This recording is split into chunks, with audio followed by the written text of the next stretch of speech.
Thank you. And if anybody wants further information, just ask Jill. She can get that to you through Wendy. All right. Thank you.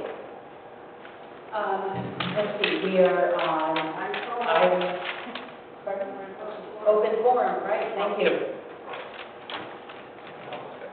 No insult to Wayne, however, I find it so funny how you give certain accommodations to people during open forum, but you don't give it to people like me or other people to get up and say things. It really incenses me. That's it. Good night. Thank you. Anybody else like to address open forum? Okay. Moving on. We are now on item 9, review and approve resolution 2019-20 to construct a disc golf course at Town Park Lake, Connecticut. Joe? I believe the next item is check register. Oh, I'm sorry. You're absolutely right. Yes, item 7 is the check register. All right, what discussion do we have regarding the check register? I just have a few questions.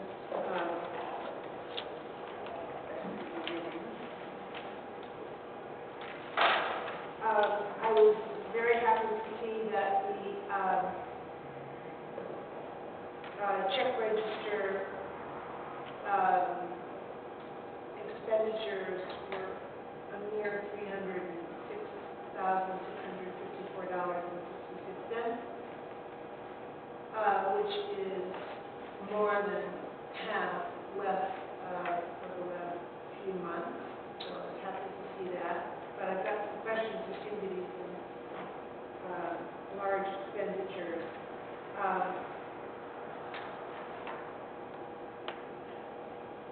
On page 3, the item number 1, Bliss Power lawn equipment, $1,564.45. The equipment is stolen from the lake. Mike, can you do a recap of what that equipment is? Yeah. So earlier, at the end of 2018, beginning of 2019, there's someone raised the donation shop to take 2 backpack blowers, a couple of hedge trimmers, and a pressure washer. So we submitted a claim. And a pressure washer. Pressure washer. Pressure washer. Yeah. Pressure washer. Yeah. Yeah, 4 sets of hedge trimmers, a weed eater, and 2 backpack blowers. And so Craig and one of my staff members went down with this once we got the insurance claim approved. And they gave us a really good deal, so we were able to buy a lot of the equipment for less than the claims for. That's what they charged us for to replace that small equipment. So this is out of our out-of-pocket cost? No, We're being reimbursed by the insurance? by the insurance company, I believe the Okay, reimbursement. that's what I'm wondering about that. And reimbursement is somewhere between 2,600, I think. Okay. And so you have the equipment that you need? We do. Yep. Okay. And then the next item is Brittany Heath, $3,000 for trimming the privacy bushes at Eastwood Park. So Can the you explain that, please? So the bushes along Meter Road, the 8-foot hedges, I put them in the budget last fiscal year and this fiscal year as a contractor to cut the hedges on Meter Road. For one, it's dangerous for staff to be out on there, and 2, it is a ton of work for the LLA staff, which is now just 1.5. Eastwood is one of the parks that had definitely a positive, and it seemed like a way that we could not only lower our maintenance out there, but also provide the community the expectations that they want to see along the road. Okay, thank you. Yep.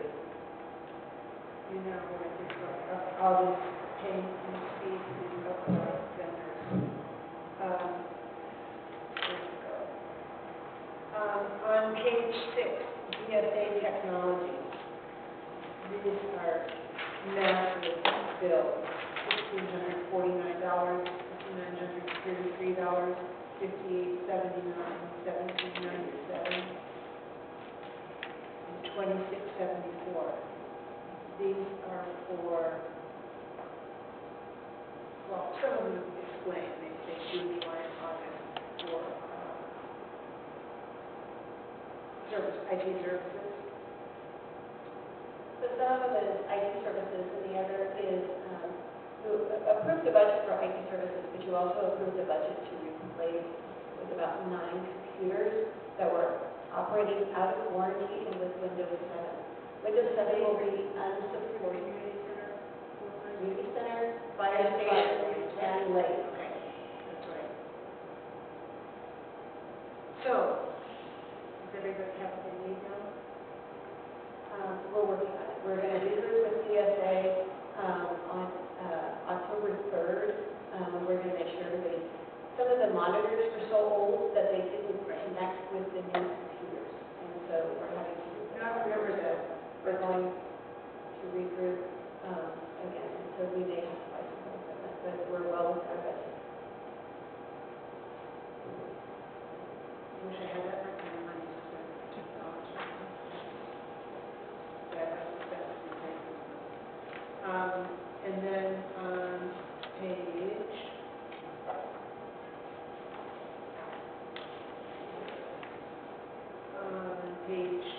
15, another $3,318.52 for that F-150. That has to be close to $10,000. What's that now? $3,318. Okay. That's an older vehicle, 2010. That's mine. And it works?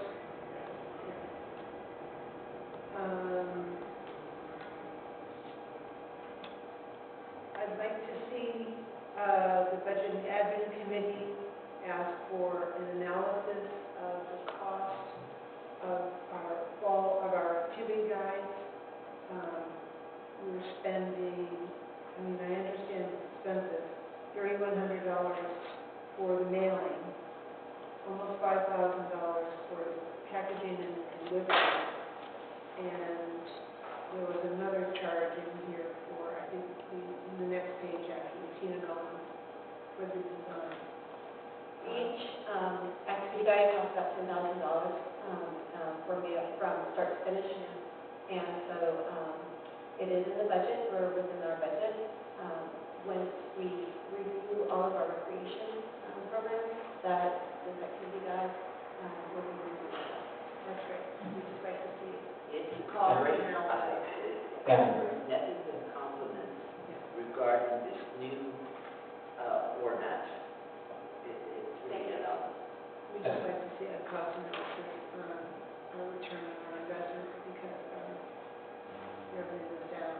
If I can, I don't know if you asked, but we did ask about that particular expense, partly for the process as well as the effectiveness of it, and we're told that, and I'm thinking about what's in and what can be done going forward, both to double up what's published in that, and it can then be doubled and duplicated in other kinds of publications to save layout and design costs as well.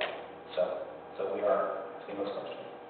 And did you discuss, that was in budget and admin? Yes. Did you discuss the concept that we have talked about for years in Selma, that big? We have not. I will make a note of that for our next discussion. And then on page 16, U.S. Bank, can I ask who has CalCard on staff currently, now that Stephen's gone? The Recreation Department has a health card, our front desk has a health card. And then park staff has a health card. There's two health cards. And then the fire department has six. Right. And that's this is the total for all, what, 8, 10 cards total? I wouldn't sell my daughter on that one, but yeah, it's about Something like that, okay. And then, I think my last question is on page 17, $5,100 bill for ADA compliant configuration on the website of Uptown Studio. That was in the budget, and What does that mean? required. It's required by law that our website is ADA, a lot of times it depends on your pictures, contrast, the speak to you, and so our contractors, studios went through that, and we are now ADA compliant. And that's for site and hearing? Anybody that has any visual information. Okay, those are my questions. I have a question and a comment. My question is, and I apologize if we've gone over this in the past, but are these, is the check register report, is it coded to the budget code? Yeah, so the process is that staff receives an invoice, and every manager reviews that invoices, codes it. That invoice is then sent to Laura for payment. Laura then affirms that those are the correct codes, the distribution. Sometimes invoices are broken up between different program areas. She then submits it as far as payment. Vicki then reviews the check register and asks questions and signs off on it. And then it comes to me to sign, and then I also have all of the invoices and the payments, and then also have my own. Right, so each of these line items is coded to one of the budget line items that we approve. Yes. Okay, so I don't know what the history is. For me, it would be more useful to have an actual, like a monthly actual report, actual to the budget. It sounds like that information is available and they're coded. And I'm just wondering if there's maybe a historical reason that we get check register instead of the monthly. So the district's practice at this point is that, and per policy, the check register is included in the board of directors agenda for accepting it. Our financial reports, we provide financial district reports as far as budget to actuals quarterly. So it'll be July, August, September, so you'll have your first quarter in the October. So if we, for me, this information is just kind of, it's not tied to anything, so, and I understand approved to that, we're just, we are going approval. So we look at them quarterly, maybe for discussion another time, or with the budget committee is maybe changing the policy, I'm not sure how useful it is. Is that right, sir? Yeah. Okay, so then we do. So one thing, I just have one more comment. I just realized, I'm not sure why I didn't see it earlier, that this only goes through August 22nd, so we're missing 9 days. Is why this only comes to $6,000. So we'd like to see the balance, be sure, and this has happened several times over the last few months, be sure that we're getting the actual for the balance of the month in the next month's check register. So we actually understand what was actually spent. But is that going to take up another hour? No, it didn't take an hour, and excuse me, but they were elected to review fiduciary, we have a fiduciary responsibility to review how much money the district has spent. Well, we've had this review Every years ago. month, we're going to have it. So that's why we're here. Okay, ladies, any other comments? And gentlemen, any other comments on the check register? Okay, we need to approve that, right? So I'd like to make a motion to approve the check register that was pulled from the consent agenda. I'll second that motion. All in favor? Aye. Everybody's all ayes, 5-0. With those conditions that we can update. Holly, we provide you complete reports as we have it, and so there's nothing missing in this report. So I'll make sure to circle back with you. August 22nd, but I'd like to know what was spent in the entirety of each and every month. Sometimes we don't, timing-wise, we are unable to do that. So I I will, understand that, so we can get it the next month. Joe, you're the general manager, that's your job. okay, So, moving on to item 9, review and approve resolution 2019-20 to construct a disc golf course at Town Park Lake/Banana Park. Jill? Look it up online. It Okay, so for you, for tonight, we had a proposal back on August 2018 at the Parks and Rec Committee from Eldorado Disc Sports Foundation to construct a disc golf course at Bonanza Park. We do have Sharon and her husband here in the back. So I'm sure that I can answer any questions once I'm done here. Do you guys have anything specific? So in August of 2018, at the Parks and Recreation Committee, we received a proposal from the Eldorado Disc Sports Foundation to construct a disc golf course at Bonanza Park. Access to this course would be from Cameron Park Lake, and the foundation committed to fully fund the construction and maintenance requirements for this course. So the community involvement process we went through back in February of 2019, we reached out to all the nearby residents, including the Air Park residents, we had a meeting here in the social room to discuss the disc golf course. So we also sent out e-newsletters and social media invites. We did have members from the community show up. We had a lot of support for the disc golf course. The only thing that people were kind of concerned about was parking. And after talking to the community, letting them know that we're going to be posting some signage and stuff like that, Deer Creek does separate the air park from the disc golf course. And it's a pretty substantial creek. After going over that stuff, the community was very excited about it. And then earlier this year, we did a disc golf demonstration. It was held at Bonanza Park. We set up some demo courses for the community to come out. And we also walked the site to look at potential opportunities for layout and stuff for holes. And then Eldorado Disc Sports Foundation had a booth at the Summer Spectacular, engaged with the community about the proposal at Bonanza Park. This project is part of the 2015 master plan that was approved by the board. It is part of the 2019 capital improvement project list. The district did seek county approval. County approved it, saying zoning is consistent with Bonanza to incorporate this golf course as far as being an open space park. There is no additional grading, building, or environmental permits that can be needed. The impact to the Cameron Park CSD is little to no financial impact. Growlersburg already maintains the property for weed abatement per the CSD weed abatement ordinance, and also to the fireworks code of Summer Spectacular. It would be a revenue generator during the summer as people would be parking at Cameron Park Lake. And staff, along with Eldorado Disc Sports Foundation, answered concerns and questions about parking.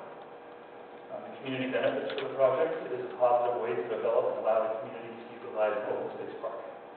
It is an outside sport that does promote outside activity and exercise. Provides the community with something new that they can utilize.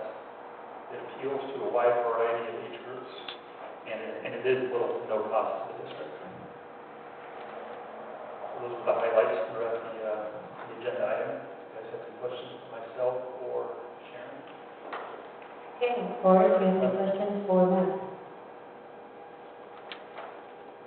Go ahead. Questions? Well, first comes to the board, and then we can have public comments, and then comes back to the board.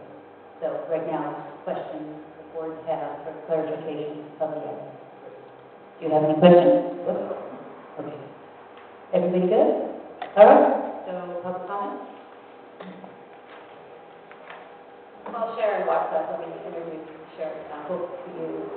We are very grateful to her and also her husband, and also Mike Berry, who have been working very closely with staff to bring this to fruition. So we might take that option.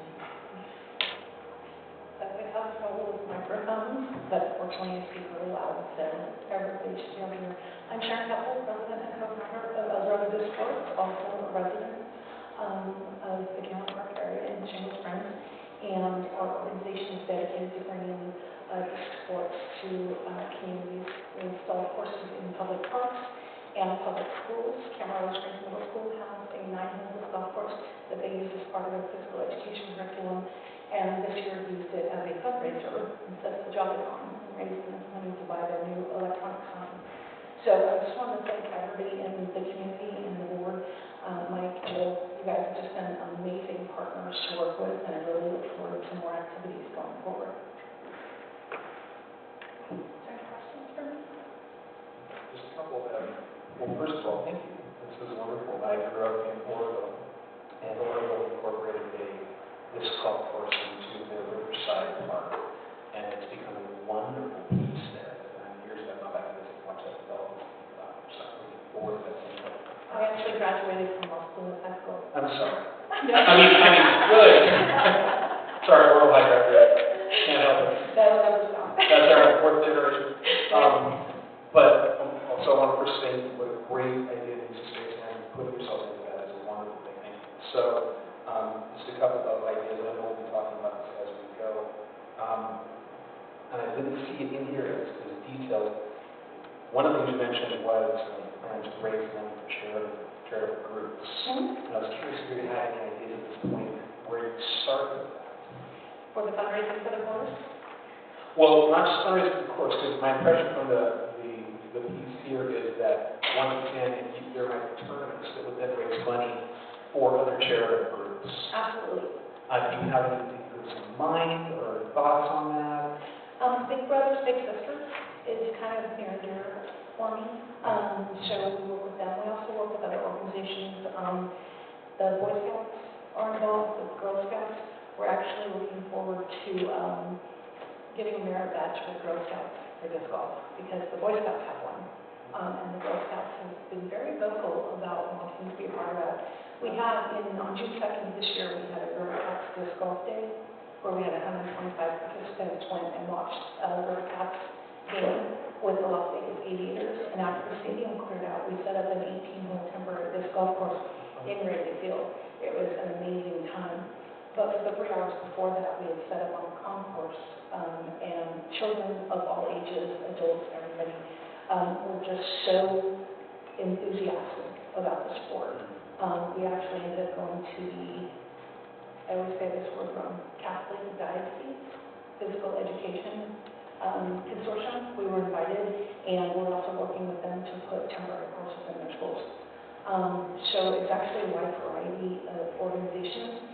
Our goal is to grow the sport and also to contribute to the space we live in. So CST, so I'll tell you as we have this wonderful idea that apparently nobody has ever thought of, but I'm developing a USDG Youth League modeled after Little League. And we're going to introduce that here at Bonanza Park for the first time. We have interest nationwide already. It's hard to keep something that big quiet, but we have a lot of people working with us to develop that. So a lot of the activities that we do, the money goes back into funding the course, putting in new courses and improvements. Did that answer? We don't have one specific charity, but we use all the money that we raise to put in and maintain new courses. Okay. And so my only you mentioned the school that is installed one. I didn't catch which school. Camarada Springs. Camarada Springs. Right. Oh, The middle school. very Yeah. yes. Our son was a student there, so. Oh, okay. Because just an encouragement that would be to continue connecting the schools with Pleasantville Middle School. I'm sure Mr. Ledger would love to be connected to something like that as well. Opportunities. Feel free to do give that. our information out to Maybe. anybody you think would be open to it. And based on this legislation, maybe you can consider a tournament at around Somerset Catholic next year. Actually, we had talked with Tina before I found out she was retiring, and we were considering maybe getting a tournament. Usually say early in the morning for disc golf, because I don't like the heat, so I plan on the morning. But if we started the tournament early, part of the tournament entry fee could be entrance to the Summer Spectacular, and the district just automatically gets that money and any prizes. But then that would increase your, the last tournament we had was 125 people, so that's 125 more people at the Summer Spectacular. That's all. Any other questions from the board? I just like to make a comment. Yes, ma'am. I mentioned to you at the Parks and Recreation Committee meeting that as the president of a nonprofit, we brought a much needed amenity to the community. I applaud you, your husband, your team, your family, the hours that it takes to move something like this through. It's been a long time coming, but congratulations. Thank you. Very excited Appreciate that. to work with you. And y'all get to come play, yes, with whatever. Well, make sure we don't have cameras out there.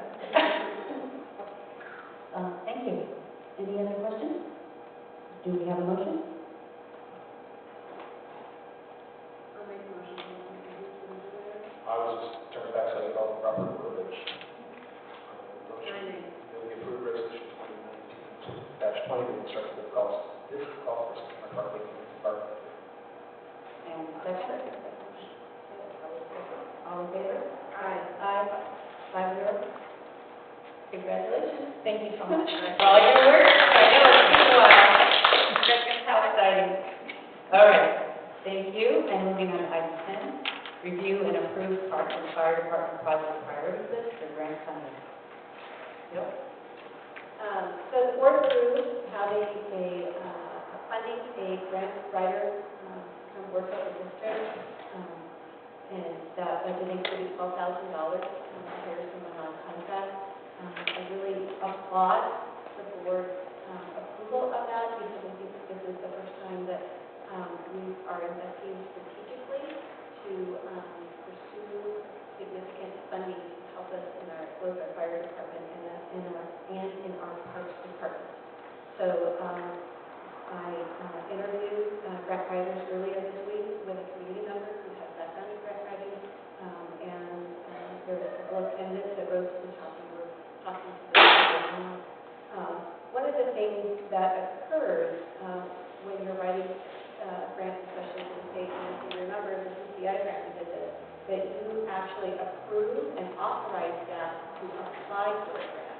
What I didn't want to have happen is that we come to the board and we surprise you with a project.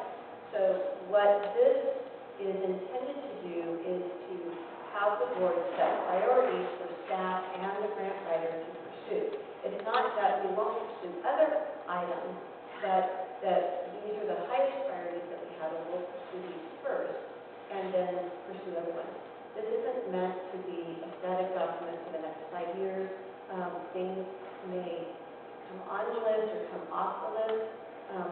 We do have both fire and park impact fees that we may be able to use for leverage. The fire department doesn't have anything listed right now that can do that, but the parks department certainly does. And so those park impact fees could leverage for matching funds for some of the grant pursuits that we have. So with that, turn it over to you if you have any questions. But this is really to set priorities for the grant writer and staff to get working on.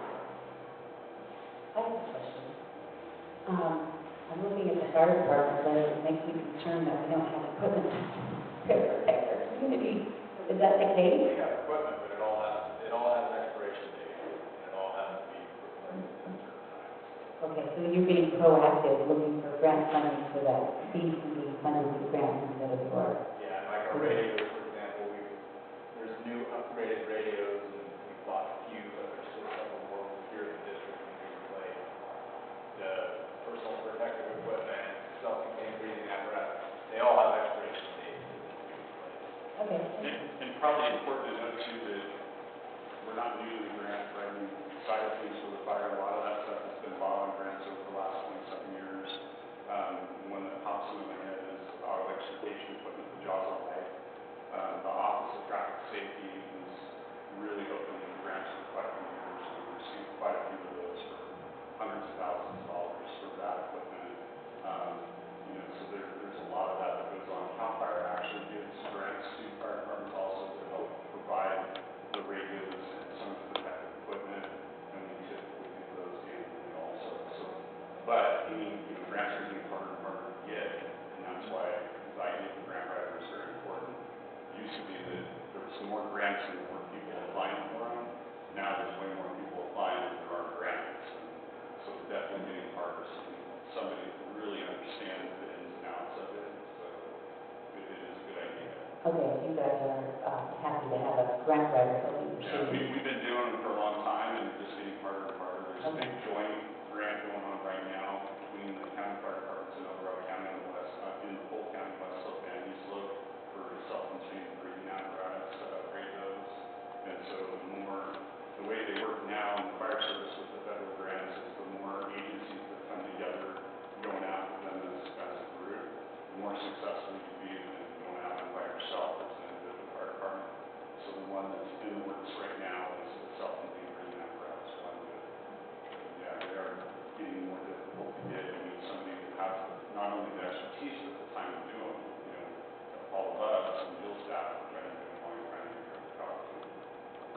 Thank you. Any other questions from the board? Yes. Have you by any chance got any figures, from an architect for Station 88? Working on that. We're working on a cost for acting the funds, restricted, and the cost for the the deputy CAO, and then we have to kind of build an issue paper almost, like, that support, acting the funds, so we're working on that right now. And then, we'll send it to her, she's gonna run it by her local council and make sure that it's see, then it goes to the county board of food, and they have to approve it. We see that absolutely happen, that we want to approve it, it takes a little bit of time for all the staff and everything together. Thank you. And you're talking about capital improvement funding rather than the grant funding, and that's something that's tied to the capital improvement plan that's already been approved by the board. So interesting that you brought that up, because that's actually one of Sherry and Deb's top priorities for our meeting, is to get those things spent that were in that capital improvement plan, and they are expansion of Station 88, which is a little bit tough because it's on a postage stamp, and then the other project that's on there is the training facility that is currently to go next to Station 89. Yeah, but we're the poor guys asleep. I mean, that little bedroom. I know, that's why we need a little more room. I want to remind the board that in the budget is a $10,000 allocation to hire an architect for Station 88, so there is a little bit of seed money to get that started. They're just working on that, so that is in the budget. Also, there is a little bit of money in there for park master planning, kind of zeroed in on Rasmussen Park, but we're trying to use those park impact fees to get us started on the planning process so that we can either pursue grants or utilize those impact fees. Yeah, and in our conversations with Sue Henneke from the county deputy CEO, who understands the use of those fees pretty well, she told us that we wouldn't have to spend the money that the CSD has set aside, that we could use the impact money that's already there. That's what I meant.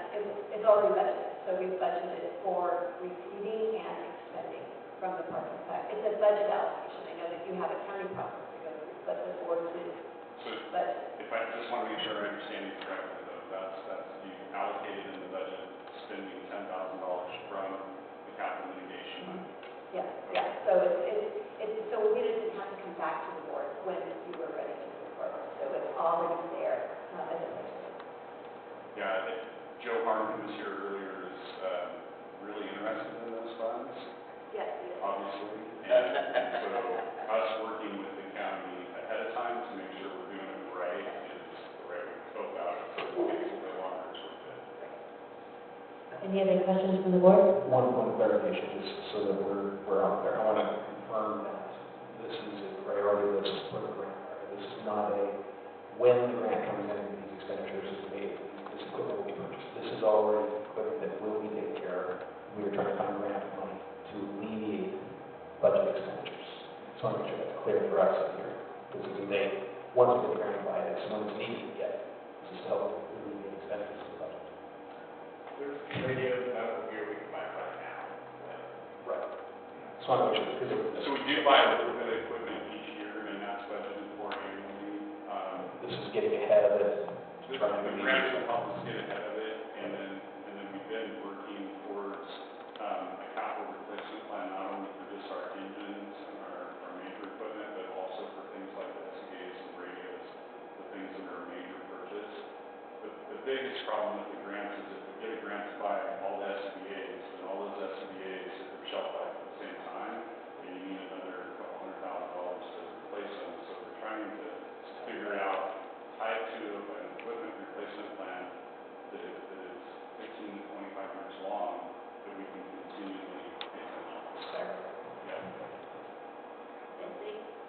Yeah, so thank you very much to the two subcommittees that worked hard to help develop the list of staff. One comment, one question. I know that this is about the grant money, but I really want to start spending the money that we have in park fees and stuff in the county. And I appreciate your comment about getting master plan going. wanted to note that a lot of children turn into teenagers while that money's been sitting in account. So I really would like to, I'm begging the Parks Committee to please work on spending that money that we have in the county so the children here don't have to drive to another town for their parks. And then a question I have is I'm just wondering if, just throwing it out there, if there's any possibility of looking at obtaining, if you don't have one already, a generator for this building as a, I don't know if that can be a park need or something. I need a generator in case we have an emergency. You're talking about fire shut-off? Yes. So we've talked to the county. Okay. So, not a district initiative, but we have talked to county OES about that. This center is an evacuation area for Red Cross. And so, when they, I think, we even initiated having an electrician come to your station 88 and also here to identify what was needed, because we didn't, it's a big generator that was needed to power this place. And we don't have storage. The county was looking at portable generators so that they could take it there. So those conversations are occurring. It's not a district initiative, it's a county OES. So if I could add to that, so both fire stations do have emergency generators, both do, 88 and 89. 88 did it previously, but it does now, and that's all said and done. 89 has had it for years. Jill is absolutely correct in the Office of Emergency Services for the Sheriff's Office with the county, the local OES. Part of their plan with this being an evacuation site and an emergency is they have pre-designated portable generators that would come in and they will bring in to power this during that type of an emergency. They have them. They do. The question would be, is if we're wired for it or not? And that's where I'm not an electrical expert. Yeah, and we've kind of left that with the county. But where we've done it in mass evacuations before for large fires, you know, part of that is they bring in electricians with them to be able to do that. So while we're on the topic, just drop the seed in this, if this is an evacuation center, having some experience with Royal Church of Nazarene, which is an evacuation center for Paradise Fire, as well as recently again, some of the fires, it might be worth considering a bigger picture of this layout here between the community center, Emerald Springs, and Foothills Church, because that would be much, I think, more effective, larger evacuation center for an area. And I don't know, as we talked about, if we lump these together, that makes a stronger argument. That might be worth thinking about a partnership between the school and church and the community center that will enable us to get things we need more quickly here. You might worry about that. Yeah. So. Yeah, we can talk to folks. All right, any further comments regarding this item? Yeah, I've got a comment, or a question actually, from Mr. Grassley. Because we continue to see this, lagoon replacement facility come up. I thought Mr. Grassley knew the base, and had, appointments with, several people who discussed the viability of changing out that lagoon. So at the meeting, the last couple of months, and then the most previous meeting, Jill and myself were there with All About Play, and they presented a couple different options to replace the lagoon with splash pad, with some dollar figures to it. There was a lot of conversation about the inflow of water from the lake, and it's, I think, kind of the next step is recommending having an engineer take a look at it to get an opinion whether it's building a second dam. Yeah, whether hydrostatic valves keep the pressure up. I'm not an engineer by any means, so. Or second dam. Yeah, so, I mean, there is a couple options, I believe, but we're going through the process to at least see what we can do. So it would seem that we would need to have that information before we went after a grant to build something we might not be able to build. Absolutely. There would be no point to wasting that grant if we do that. There It's has to possible. be, in my opinion, a public hearing to change that facility. Right. Is that what's the next step? Contact an engineer and get an opinion on inflow of water from the lake. See what we're doing. Okay, any further, comments from the board? Does anybody want taking it up to the public? Anybody want to speak? Okay, bringing it back to the board, do we have a motion? I'll move to approve, agenda item number 10, Parks and Fire Department project priorities for grant funding with the caveat regarding the lagoon replacement facility to determine whether it's a viable option. Is there a second? All in favor? Aye. Ellie, did you vote? Okay, so 5-0. Okay, moving on to item 11, review and approve resolution 2019-29, July report ambulance agreement between Eldorado County Emergency Services Authority and Counterpart Community Service District. So all of you have been presented, I'll just talk really quickly and then share if there are any specific questions and everything. So anyway, this is a matter of an annual business item, this contract between the district and the GPA, we see annually. It's changed over the last couple of years in that we used to just bill, direct bill, and then they would pay on the bill. Last year, they went to an allocation, so we received an allocation and then spent that allocation. And then this year, we are receiving an allocation, but if we do not spend fully the ambulance services allocation, we will reimburse the JPA. So it's a little bit different, but it really doesn't change our practices because we have always billed and used those funds for ambulance services. So we are budgeted at $1.15 million. We have to spend that and be a pretty I have a question. I understand the item was not a full committee. So if a fire committee has taken a look at this and they're comfortable with it? Well, it's pretty straightforward. We received a $1.15 million allotment for our ambulance services within our district. If we don't spend that money, it goes back into the pot. Mr. Harn, if you were here, would explain it exactly the same way. It's not ours to keep, to add to the general fund. We want to get back to the source if we don't use it. And are very happy to see that the report this month, CAL FIRE, our medical and other divisions are down. So we have, does it say how much we are returning it?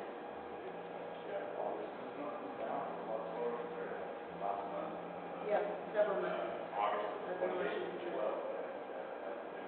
solar fire system also.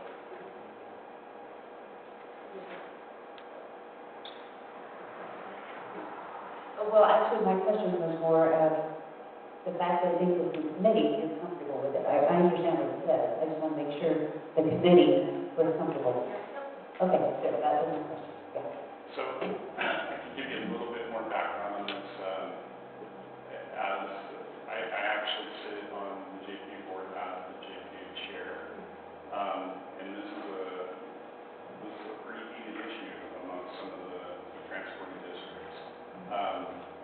The county, the background is a couple years ago, the county put a set cap on the money and it did a fixed rate. So the county of Eldorado collects the tax base related to the ambulance. So if you're a citizen, you pay $25 on top of other taxes that go into that fund, right? So it's allocated only for the funding of the ambulance program. Throughout the county, there's 5 agencies that provide ambulance service. Cameron Park is one of those 5. So we have one of 8 ambulances in the county. So the county has a contract with the JPA, and then the JPA has individual contracts with the transporting agencies, of which Cameron Park is one of those. When the county went to a set rate contract with the JPA board at the time decided that they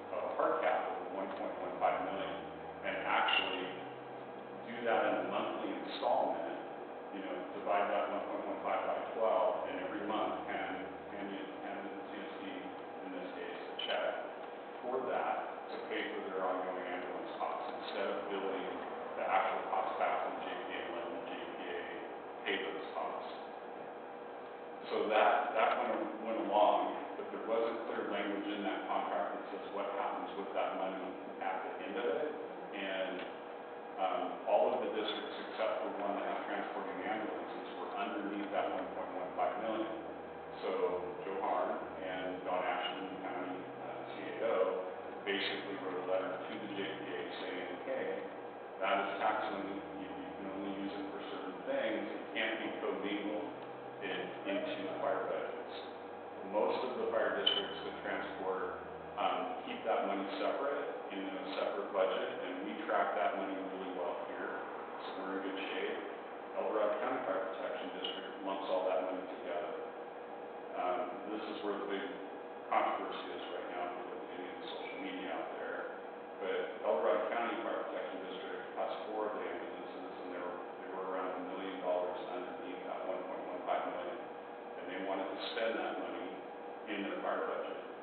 Once the county figured that out, and the JPA figured that out, the county, Don Ashton's, actually sent a letter to me as the JPA chair saying, you need to show how you're spending this money, because the county knows how they're spending that money, because they bank with the county. There's only 2 transporting districts that don't bank with the county, Cameron Park CSD and El Dorado CSD. The rest bank with the county, so they get the head county reports and they know what they're spending it on. So when Don Ashton sent that letter, I then sent a letter to the districts asking for an audit of that money and recommending that if they were underneath that amount, that they get that money back, because that's taxpayer money that can't be used for that. El Dorado County Fire is in financial difficulties, and they do not want to get that money back. So that's $800,000 that they're holding on to. And basically, the county and the JPA is going to make them have an audit account for that. So basically, what is on this agenda now is asking you guys to approve a modification to the contract that the Cameron Park CSD has with the JPA that clarifies and cleans up language that says, if we don't spend that full $1.5 million on the ambulance, we'll give it back. Yeah, thank you, I understood that, and that's important. Yeah, I just wanted to give you a little bit of history. It gets money with my involvement. Any other comments from the board, questions for the board? Okay? Just to thank you all for your good work on this. So one other little clarification that I want to give you as a fire chief is, there's been a lot of difficulty on the JPA board, mainly the fire chiefs are the board members throughout the county, whether they're transporting agency or non-transporting agency. And as board members, they really should be looking out for the best use of the JPA as a whole, looking out for the whole system, which is all of the ambulances in the system in El Dorado County. And some of them can do that, and some of them can't take off their fire chief hat, and they're only after looking out for what's best for their district. And so we have discussions all the time at the JPA meetings, which you're welcome to come to. They're very entertaining, sometimes not as entertaining as this, but very entertaining. It's getting late, sorry. But they, we have that discussion on which hat you should be wearing. So right now, as the JPA chair and the top fire guy, I'm not the favorite of a couple of the fire departments because I'm looking out for the best interest of the JPA and asking them to do the right thing. So we're very fortunate to have an ambulance in our community. I can attest to that. I may not be here if we didn't. And we know that it was low on the hill. The concept of having reduced ambulance service in the community is devastating, especially when you have reduced fire service, county volunteers. So if I could just tag on to that and make one other clarification, that's really important is that the ambulance that's located here doesn't just service Cameron Park, it services the county as a whole. The biggest and the best thing that you folks do here is you fund advanced life support engine companies. So both of your engines, 88 and 89, have paramedics on them 365. There's a lot of areas within the county that there's not paramedics on those engines, so you don't get advanced life support until the ambulance shows up. So getting that advanced life support as soon as possible is the best thing that we can do, and that comes with a cost.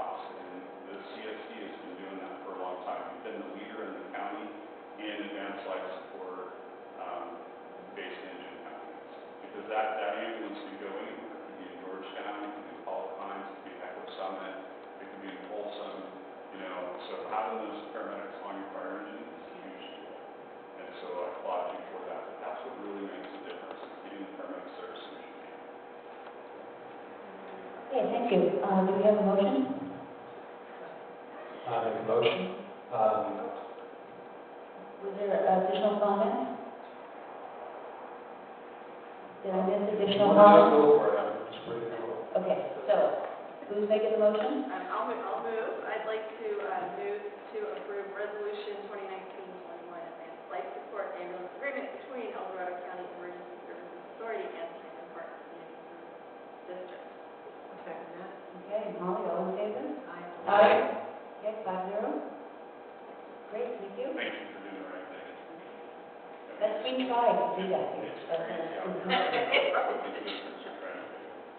All right, moving on to board informational items. We have general matters to and from. And anybody want to start with that? Yeah, I attended the community yard sale with my family, and we got all kinds of fantastic bargains. So I attended the community cleanup day and wanted to give a shout out to our explorers, CAL FIRE staff that were there and volunteers. It's just so well run. It's so organized and it's wonderful to see people dump the most god-awful looking things and it becomes And good in the public. really well done. Thank you very much. Just need to make a little more money on it. It's a lot of work. Ellie, do you have any items to and from? Okay. Eric? Okay, I have an item I'd like to discuss with my fellow board members. I'd like to find a way to run our meetings more efficiently. So it was my thought that perhaps we could have staff look into options that would be available for us to have more efficient meetings, and perhaps put that through the budget and admin committee for vetting, and then bring to the board at some point.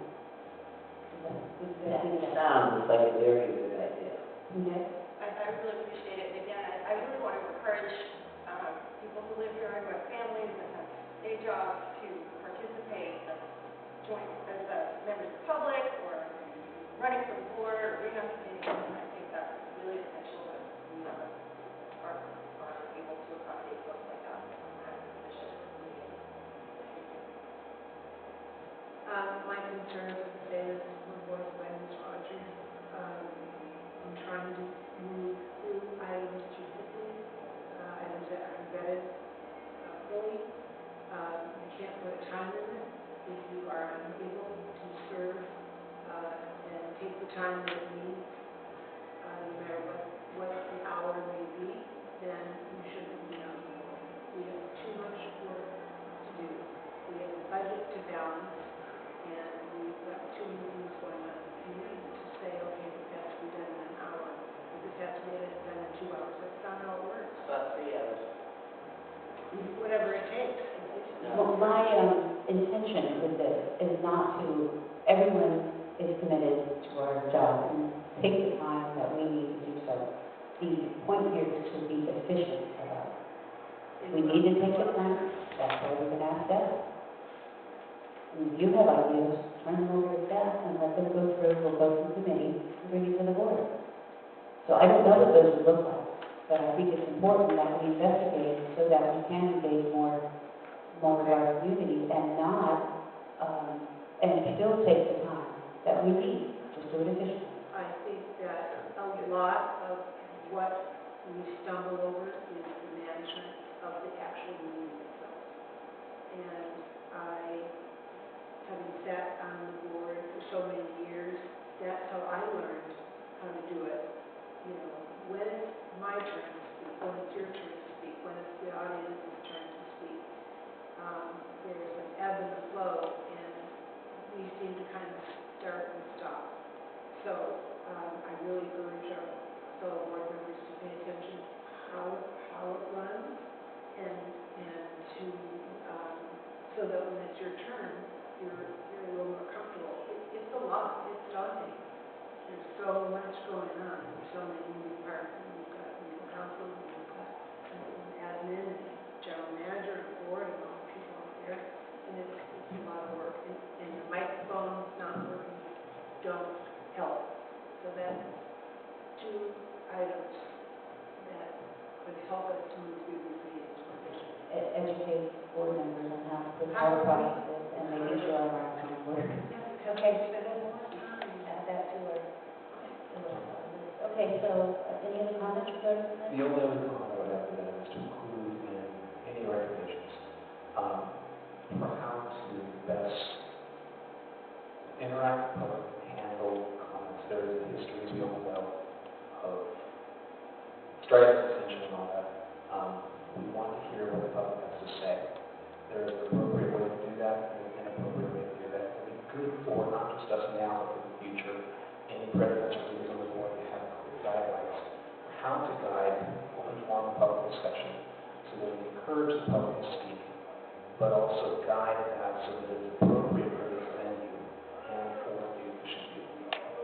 So, Yeah, that sounds like similar to what Holly was saying. Tonight, I mean, we did pretty well. well, we did pretty well. That's an exception.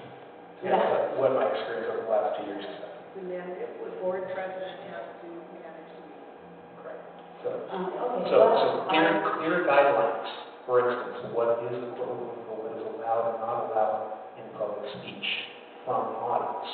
Because it's somewhat clear. Abusive language, slanderous language is not allowed. And the leader How of we the... did check your second. No, it's a court case. It's a rule. Slanderous and abusive language is not allowed. That's right here. Okay, why don't you submit that to staff, and we'll go ahead, and I think it's a good idea to have them go take a look at this for us, so we can be more efficient, and, okay, and have it come to committee? We don't like vote on any of that, we just give direction. Great, thank you. The other thing I wanted to add is that I will be going to get more training, Holly, so I'm going to be going to Anaheim. Yes, everybody needs to do that. So I'm picking up my plane ticket. I'm taking 3 days off of work to go learn how to be, learn more better governance. So hopefully I'll come back well trained. Is it CSCA? It's CSCA. This district is paying for the hotel, and I got a scholarship from CSCA right for the part of the conference. So, but the beauty of it is that this training will, it counts for our CIP, meaning that will actually, that's the ability for us to earn points and credit so our insurance will reduce. So the amount of money that the district is spending on our hotel will be compensated by the reduction in insurance. So it actually comes out ahead. So I wanted to encourage, today I wanted to thank staff immensely for the transparency certificate. I think that is huge. There were so many items you heard, Dane, probably glossed over, your brain glossed over on how many things that the district had to do to get that certificate. And I am absolutely thrilled. I think we can be proud of. I'd like to see that somehow on our website. Maybe that's part of the transparency. Just do that. Put it in the lobby. I think it's huge. And I'll thank Nikki. Like your Nikki. Yay, thank you, Nikki. But I think I'm going on the Nikki side, and I think it'd be great if we could get the district, the district of distinction. So I want to encourage all my fellow board members to go get some training. It's listed here. Let's see, the Gold Country Chapter local is here in Eldorado Hills. And I guess the SERMA 3-day is down in Sacramento. So I believe Nikki's going to hunt you down anyway to get you signed up. And then that will also help with this whole idea of being more efficient in our meeting. I also want to let you know I attended the water treatment plant in Eldorado Hills, which was fascinating. You go tour through there and see how our water is treated in various software, which, by the way, looks extremely familiar because that's what I do for a living, except for it was in optics instead of in water treatment. So I'm looking at that going, oh my God, there's my job. They were using it, I worked with that. All right, so that's what I've got, guys. Anything else under matters to improve? Thank you for putting it.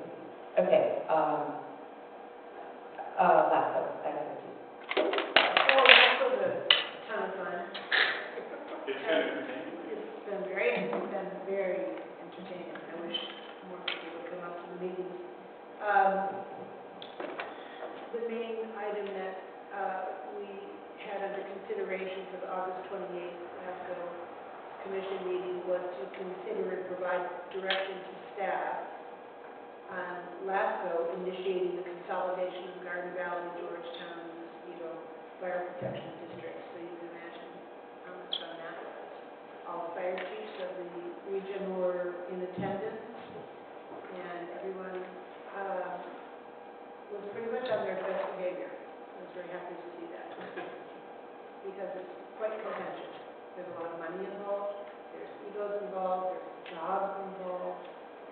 People have worked their whole career to be a chief, and then if you consolidate districts, you end up with one instead of three or so. But again, I cannot imagine living in an area without sufficient fire protection and without sufficient medical attention available. And something has to give. That LASCO is the only agency in the state that is allowed to even broach the subject and try to move the concept along. Unfortunately, with the supervisors and those of us who are commissioners, we made several attempts to come to a decision on which way to go, and we were unable to do so. So all the motions stopped, and we are having, I guess it's dark in September, we're having October. October 23rd. October meeting to review that subject. Ms. Redmond is chair of that commission, and moved it through to the October meeting. So, So, if you don't mind, I just add a little bit just to let you guys know some of the stuff that's going on with that. There's 13 different fire districts, not counting CAL FIRE and the Forest Service within Elroy County, within the whole county. And some of them are, one chief and a group of volunteers and one engine, and they're these little tiny entities, and they really can't do much by themselves. They need everybody else's help.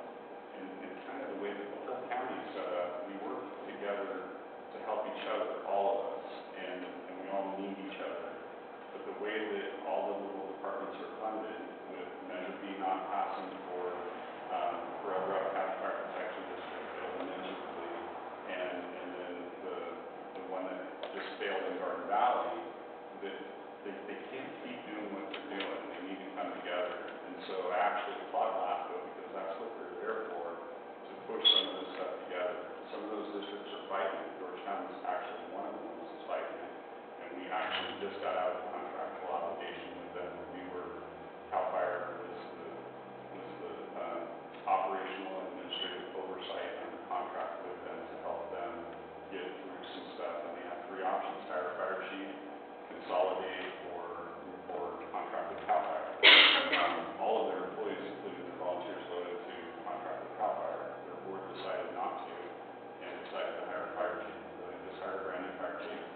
Thank you for that. Okay, moving One on. other quick thing on that, so the other thing that's happening is there's a push in LAFCO, Jose did a ton of work on it, to look at a model where the county steps up and puts in money and has a county fire authority, a lot like a JPA, that would come together. They do it in San Diego, San Bernardino, and some other counties where it's a county entity, and then some of those districts dissolve and become either a MAC, a municipal advisory committee, or fire advisory committee, or community advisory committee, or something different, and then the county kind of has some control over that. So there's a push for that to happen.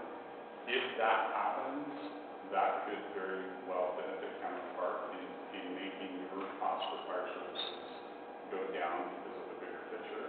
Another thing that's on the horizon is if more of these districts come to us for a Schedule A agreement, like we just had an official request from Garden Valley, and also for a Divide Fire Department, and what that would look like under CAL FIRE, the more that would come together, the more depth we would have, and the easier it would be to run it, to be more efficient.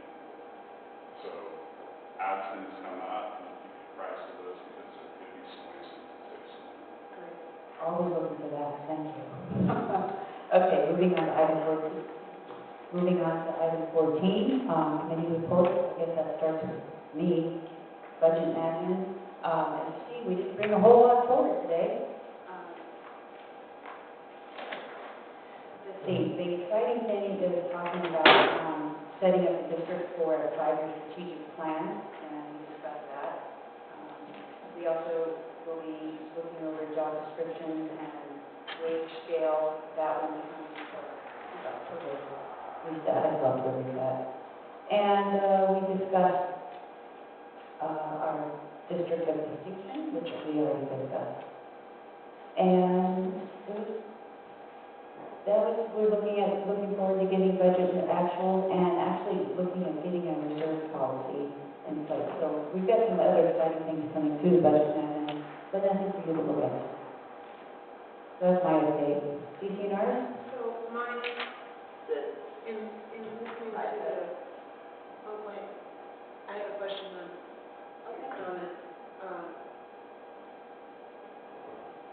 Again, hearing the tape of the budget admin meeting, my concern is the budget admin meeting, committee seems to be pushing aside the work that's assigned to them and pushing it off onto the other committees. We are not allowed to discuss budget a lot of times within our own committees. And the concern seems to be more about the length of the meetings and the actual work that needs to get done. And that's my problem with this board. This is all about, we want an hour-long meeting, we want an hour-long this, we don't want to go more than that, but the work isn't getting done. And it seems to me that you move that along, and that it needs to be vetted on your committee first. Okay, thank you. Ellie, do you see about Ellie? Are you a chance, you know? Yes, Yes, okay, Ellie? We didn't have too much to do. There are 3 properties, though, that had went from pre-legal to legal. That's continued. And fire, Ellie, are you the chair of fire? Fire, we did not have a meeting. And I walked out of the house with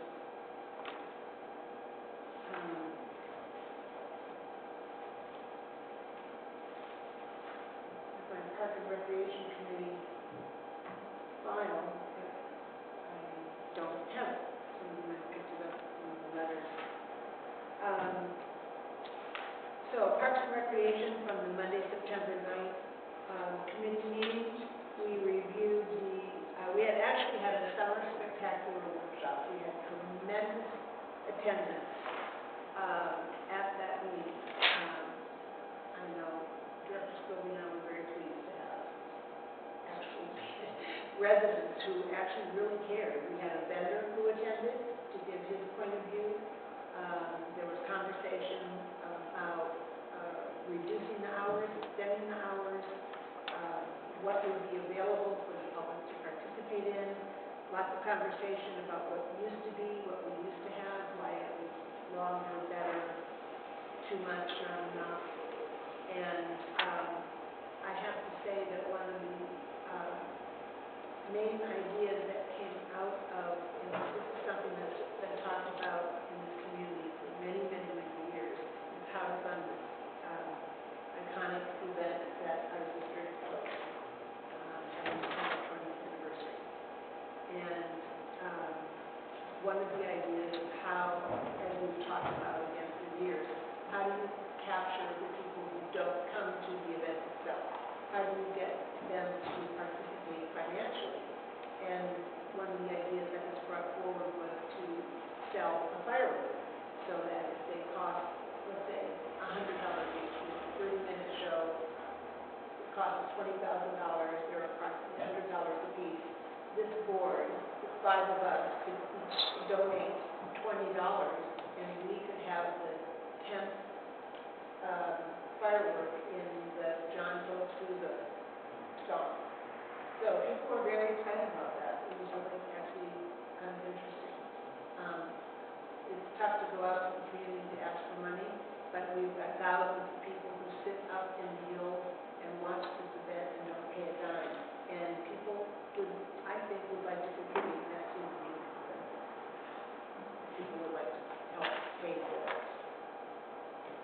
Our second topic was dogs on leash at Cameron Park Lake. It was a recommendation coming from staff to not allow it. It was actually quite a bit of conversation about the idea, and